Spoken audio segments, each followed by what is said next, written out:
Ito yung nililisan ko, guys.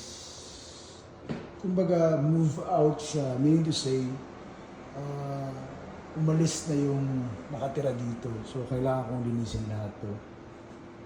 Diba? Tapos may ano pa dyan sa baba. Medyo malaki-laki to. 3 hours ako dito mag-vacuum. Yan. Ito yung ginagawa ko, guys, pag naglilinis ako. Pinapakita ko lang sa inyo para at least magka-idea kayo sa house cleaning dito sa bansang ito.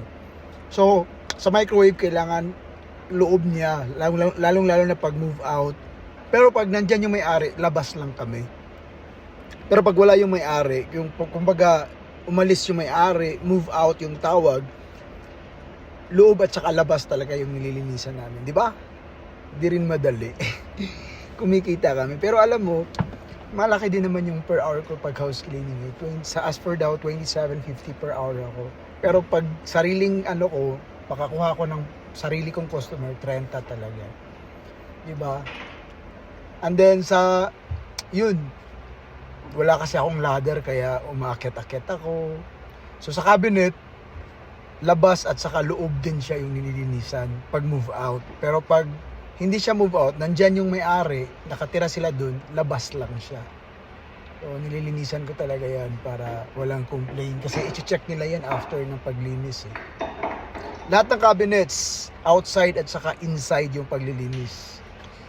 Tsaka, kailangan thoroughly talaga yung paglilinis niyan.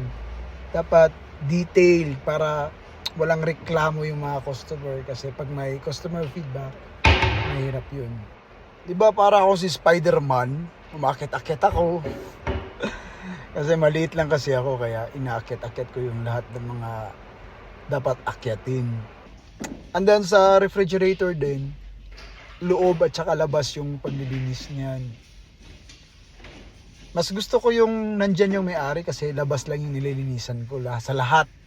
Pero pag wala kasi, inside at saka outside, kaya medyo matrabaho siya. Pati yung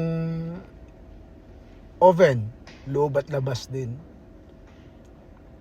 Kaya kailangan sensitive ka rin sa mga kailangan abtik mo mga mata.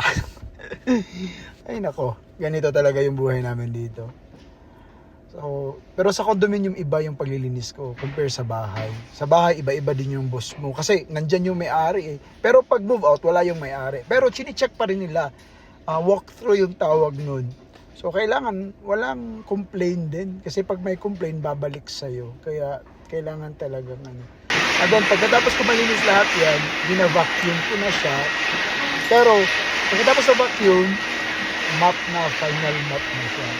Pero hindi ko na pinapakita yung paglilinis ko sa iba. Basta yun yung mga basic na ginagawa namin pag cleaner ka sa bansa natin. Until next time, babu!